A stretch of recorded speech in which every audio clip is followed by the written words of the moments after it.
Le centre d'action sociale de la ville d'Anglet vient en aide chaque jour à 800 personnes âgées. Des aides qui varient au cas par cas selon l'état de santé des anciens qui souhaitent vivre le plus longtemps possible à la maison. C'est les repas à domicile, la livraison des repas, l'aide à la prise de l'alimentation parfois, et puis le lot des maladies dégénératives, neurologiques la plupart du temps, qui intervient et qui entrave l'autonomie de ces patients-là. Mais le problème, c'est de trouver du personnel pour effectuer ces interventions à domicile. 20 postes sont vacants, rien qu'à Anglet.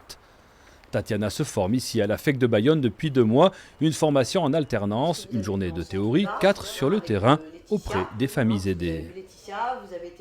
Ça peut être vraiment du faire le lit, comme discuter un petit peu avec la personne tout en faisant à manger par exemple, tout en discutant pour des personnes qui sont chez elles et qui ne voient pas le monde extérieur, donc qui donnent un petit peu à l'ouverture en fait d'esprit, et des personnes on va dire qui ne souhaitent pas discuter mais vraiment qui ont un besoin particulier, il faut vraiment les aider tout en les laissant tranquilles. Donc c'est vraiment un métier où il faut être polyvalent, à l'écoute et surtout très compréhensif. La FEC de Bayonne propose des formations spécifiques pour ces secteurs en tension. On va apprendre les techniques, que ce soit la préparation des repas, l'accompagnement de la personne, mais également les pathologies.